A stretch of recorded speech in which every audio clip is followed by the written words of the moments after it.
আজকে আমি national ideal কলেজের এমসিকিউ প্রশ্ন সমাধান করব এবং এ পর্যন্ত 2025 সালের যতগুলো টেস্ট পরীক্ষার এমসিকিউ সলভ করেছি তার মধ্যে এটা সবচেয়ে কঠিন এবং কয়েকটা ট্রিকি প্রশ্ন এখানে পেয়েছি এখানে এরকম একটা প্রশ্নও পেয়েছি যে প্রশ্নটা আমি এত বছরেও পাইনি। একদমই আনকমন একটা প্রশ্ন এবং এটা সলভ করতে গিয়ে আমার কাছে মনে হয়েছে যে এটা পাটিগণিতের মতো লাগছে কিছুটা, যে আমি কি আইসিটির এমসিকিউ সলভ করতেছি নাকি গণিতের পাটিগণিত সলভ করতেছি, এরকম একটা অনুভূতি হয়েছে। যাই হোক, তো আমি এই ভিডিওটাতে ন্যাশনাল আইডিয়াল কলেজের এমসিকিউ 2025 সালের টেস্ট পরীক্ষার যে প্রশ্নটা আছে এই প্রশ্নটা পুরোপুরিভাবে সলভ করব এবং বিস্তারিত ব্যাখ্যা দিয়ে। তো এই প্রশ্নটা তোমরা দেখলে বুঝতে পারবো যে ন্যাশনাল আইডিয়াল কলেজের প্রশ্ন কত হার্ড হয়েছে এবং অনেক আনকমন প্যাটার্নের কিছু কোশ্চেন এটার মধ্যে আমি পেয়েছি। তো চলো শুরু করি।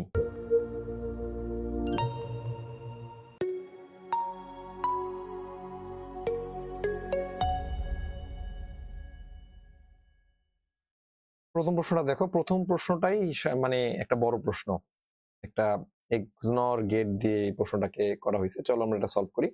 প্রথমে দেখো এই লাইন দিয়ে যেটা তারটা যাচ্ছে সেটা হচ্ছে এ, এটাও এ, এটা হবে বি। তো এটা ন্যান্ড গেট, তার মানে A into B whole bar, এই দুইটাকে আবার এক্সনর করতে হবে। That means A XNOR A B whole bar, যেটা। এখন আমরা এটা যদি তাড়াতাড়ি সলভ করতে চাই তাহলে এবি হোল বারটাকে আমি একটা কিছু ধরে নেই। ধরো এবি হোল বারটাকে আমি পি ধরে নিলাম, তাহলে আমার এক্সনর এর সূত্রটা কি, যে এবার পি বার এপি। এবার পি এর মানটা বসাই দিব। পি এর মানটা হচ্ছে আমার AB whole bar. AB whole bar যদি পি এর মানটা আমি বসাই, দেখো এখানে কিন্তু অলরেডি একটা বার আছে, তাহলে ডাবল বার এটা হয়ে যাবে, আর এটা হবে এবি হোল বার। এখন এই ডাবল বার এটা উঠে যাবে, এটা উঠে গেলে দেখো এটা হয়ে যাবে এ বার ইন্টু এ বি, আর এইটা তোমার যদি ভাঙাই তাহলে হইতেছে ডি মর্গান আমি ভাঙাবো, তাহলে এ বার প্লাস বি বার, গুণটা যোগ হয়ে যাবে, তাহলে এই জায়গাটা কিন্তু আমার জিরো হয়ে যাচ্ছে। আর এটা যদি আমি গুণ করি তাহলে হচ্ছে এ ইন্টু এ বার প্লাস এ ইন্টু বি বার। তাহলে দেখো এ ইন্টু এ বারও তো জিরো, তাহলে আমার এটার অ্যান্সার দাঁড়াচ্ছে এ বি বার। এটার 3 নাম্বারটা অ্যান্সার। তো অনেকেই প্রথম প্রশ্নটা সলভ করতে অনেক সময় চলে যাবে, প্রথমেই একটা বড় ধাক্কা। প্রথম প্রশ্নটা যারা এটা পেয়েছে তাদের মনে করো যে প্রথমে একটা বড় ধাক্কা। এখন আসো এফ এর মান জিরো হবে কিভাবে, কি দিলে এফ এর মান জিরো হবে? এখানে আমার অনেকগুলো প্রেডিকশন আছে যে AND gate, NAND gate, OR gate না নর গেট। তো আমি এখানে নর গেটটা বসায় দেখব কি আসে। আমার এই গেটটা আবার আঁকতে হবে, তাহলে আমি একটু ছোট করে গেটটা একটু আঁকি। যে ধরো এইটা হইলো আমার লাইনটা, এ এর লাইনটা, আর এদিক দিয়ে আমি একটা লাইন দিলাম, ন্যান্ড গেট দিলাম। প্রশ্ন আসলে অনেক হার্ডই বলতে পারি। এই প্রশ্নে আসলে খুব ভালো স্টুডেন্ট ছাড়া ভালো নাম্বার ক্যারি করাটা হিউজ ডিফিকাল্ট হবে। ন্যাশনাল আইডিয়াল কলেজে যারা পরীক্ষাটা দিছে তারাই বুঝতে পারতেছে এটা কতটা হার্ড ছিল। আচ্ছা দেখো, তাহলে এখানে আমি কি বসাবো, নর বসাবো। এটা কিন্তু এক্স নর হবে না, এটা আমি নর বসাবো, তাহলে আমি কানেক্ট করে দেবো এই জায়গাটা। আচ্ছা তাহলে কি হইলো, দেখো এটা এ থাকলো, আর এটা তো ন্যান্ড করে এ বি হোলবার হয়েছিল।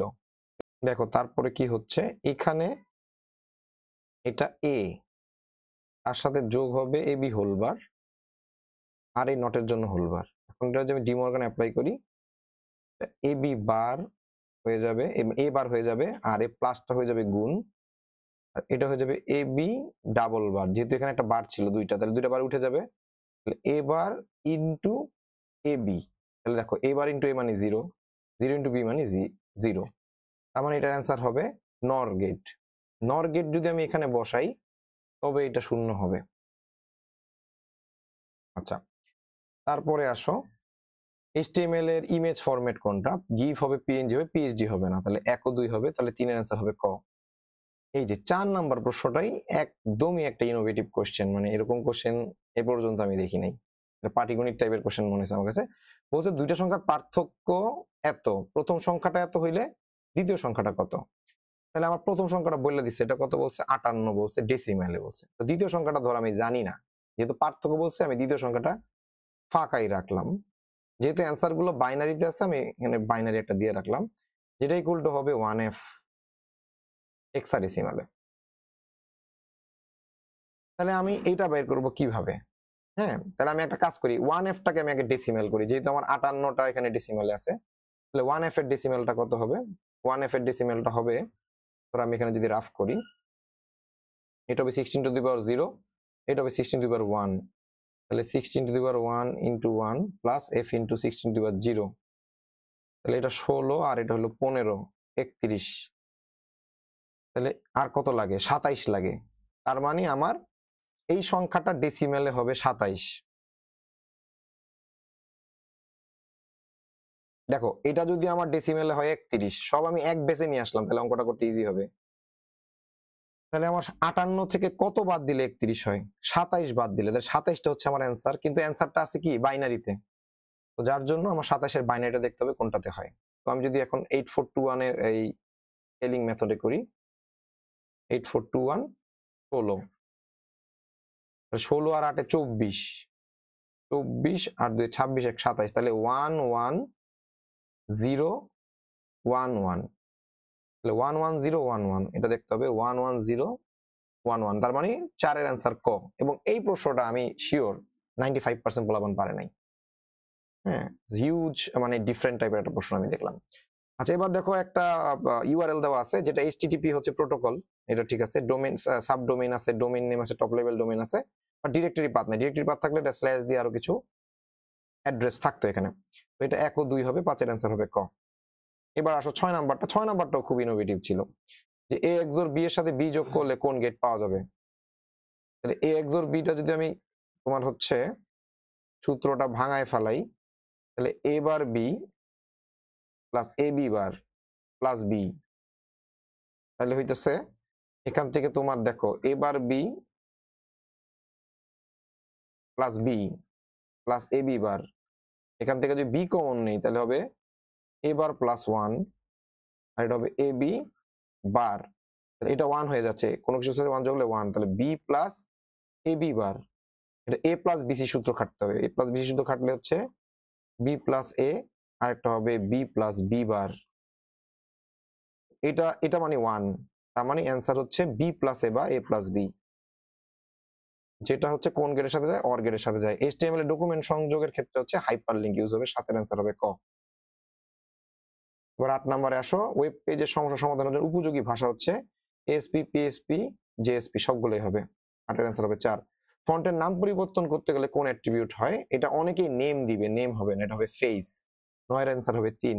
রোবটের মস্তিষ্ক বলা হয় হচ্ছে প্রসেসর, 10 এর অ্যান্সার হচ্ছে খ। এবার আসো, একটা প্রোগ্রামিং দেওয়া আছে, প্রোগ্রামিং এ বলছে যে সি প্রোগ্রামের ইনপুট ফাংশন কোনটা? ইনপুট ফাংশন হচ্ছে এখানে scanf, দ্যাট মিন্স এটার অ্যান্সার হবে গ। 11 অ্যান্সার হবে গ। এইবার বলছে যে সি প্রোগ্রামের ডাটা সাইজ, সি প্রোগ্রাম, সিটা কি? সিটা ফ্লোটে দেওয়া। দেখো ফ্লোট তো আমরা জানি, ফ্লোট হচ্ছে 4 বাইট, যেটা বিটে নিলে কত হবে? 32 বিট হবে। তার মানে এটার অ্যান্সার হবে 12 অ্যান্সার হবে খ। দেখো 13 নম্বর প্রশ্নটা দেখো, সি প্রোগ্রামিং ভাষা শুদ্ধ চলক হতে পারে। 1 নাম্বারটা হবে, এটার মধ্যে কোনো স্পেস নাই। 2 নাম্বারটা হবে না, 2 নাম্বারটার মধ্যে আন্ডারস্কোর থাকলে এটা হতো। যদি এরকম থাকতো যে ধরো মাই নেমটা আন্ডারস্কোর দিয়ে যদি থাকতো তাহলে এটা রাইট হইতো, বাট এটা আন্ডারস্কোর না, এটা হবে না। আর ডলার সাইনটা ঠিক আছে, 1 ও 3, এটার অ্যান্সার হবে 1 ও 3, এর অ্যান্সার হবে খ। এবার হচ্ছে কোন ভাষা হার্ডওয়্যারের পাশাপাশি উচ্চ স্তরের ভাষা সুবিধা পাওয়া যায়? এটা হচ্ছে সি ভাষা। সি ভাষা হচ্ছে হার্ডওয়্যারের পাশাপাশি সফটওয়্যারের সুবিধা পাওয়া যায়। তো এর অ্যান্সার হবে গ। 15 নম্বর প্রশ্নটা দেখো, কার সার্জারিতে ব্যবহৃত হয়? তরল নাইট্রোজেন হবে, আর্গন গ্যাস হবে, হিলিয়াম গ্যাসও হবে, তিনটাই হবে। 15 অ্যান্সার হবে 4। 16 নম্বরে দেখো বলছে যে এক হবে কোনটা কোনটা করলে। তো আমার এখানে হচ্ছে কিন্তু এক্স নর, কিন্তু এই গেটটা এক্স নর হওয়ার কারণে এই তিনটাকে আমাকে যে তিনটা অপশনে আমার ট্রাই করে দেখতে হবে যে কোনটা কোনটা হয়। তাহলে 1 প্রথমে এক্সোর করবো, তারপর এটা উল্টাই দিব, এক্সোর 1, এক্সোর 0। দেখো 1 এর সাথে কোনো কিছু XOR করলে সেটা উল্টা হবে, মানে এই 1 টা হয়ে যাবে 1 বার, মানে 0, আর 0 এর সাথে যদি 0 করি তাহলে হবে 0। এটা কিন্তু XOR, এটাকে উল্টাইলে হবে XNOR, মানে 1। তার মানে প্রথমটা আমার হচ্ছে। দ্বিতীয়টা আসি, 0 XOR 1 XOR 1, 0 এর সাথে 1 XOR করলে 1, 1 এর সাথে 1 XOR করলে 1 বার, মানে 0, আর 0 কে উল্টাইলে কিন্তু 1, দ্যাট মিন্স এটাও হচ্ছে। এবার 3 নাম্বারটা দেখি, 1 XOR 1 XOR 1, 1 XOR 1 করলে 1 বার, মানে 0, 0 কে 1 XOR করলে 1, কিন্তু 1 কে উল্টাইলে 0, তার মানে এটা হচ্ছে না। তাহলে 1 ও 2, তোর অ্যান্সার হচ্ছে ক। আর এটা হচ্ছে XNOR গেট, তার মানে এটার x এর সমীকরণটা হবে P XOR Q XOR R whole bar. তার মানে এটার অ্যান্সার হবে হচ্ছে 17, অ্যান্সার হবে 4। লজিক এন্ড অপারেটর কোনটা? এটা হচ্ছে দুইটা এন্ড, যেটা 18-3। বাংলা ভাষাকে কম্পিউটারে কোডভুক্ত করার জন্য কোন পদ্ধতি ব্যবহৃত হয়? এটা হবে ইউনিকোড। কোন পদ্ধতিতে বহুমাত্রিক প্রয়োগে মানবদেহে প্রয়োগকৃত অ্যান্টিবায়োটিক ওষুধের কার্যকারিতা হ্রাস পাচ্ছে?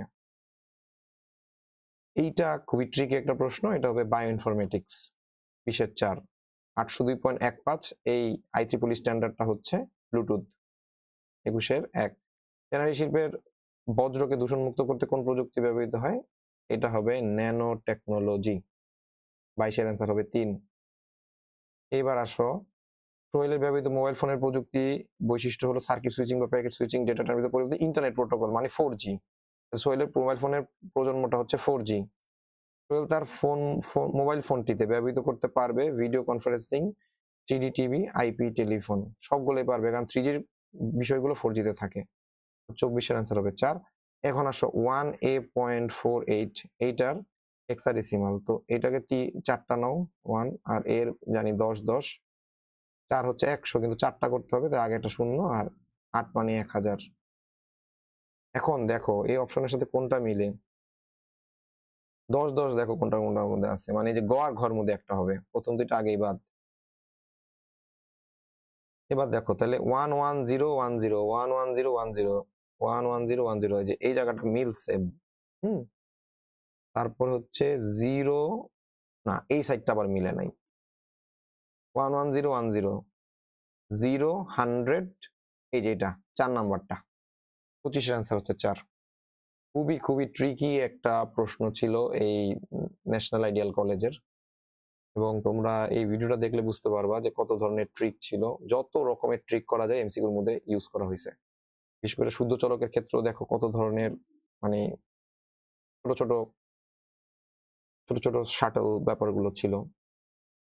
যাই হোক, সবাই ভিডিওটা দেখো, ভিডিওটা দেখলে তোমরা এই প্রশ্নগুলো সলভ জানতে পারবে এবং অনেকগুলো নতুন প্রশ্ন সম্বন্ধে আইডিয়া লাভ করতে পারবা। এবং যাদের সামনে এখনো টেস্ট পরীক্ষা হয় নাই তাদের জন্য এই ভিডিওটা অনেক বেশি কার্যকরী, এবং যাদের টেস্ট পরীক্ষা হয়ে গেছে তারা বোর্ডের জন্য এই প্রশ্নগুলো দেখতে পারো। সকলকে অসংখ্য ধন্যবাদ ভিডিওটি দেখার জন্য।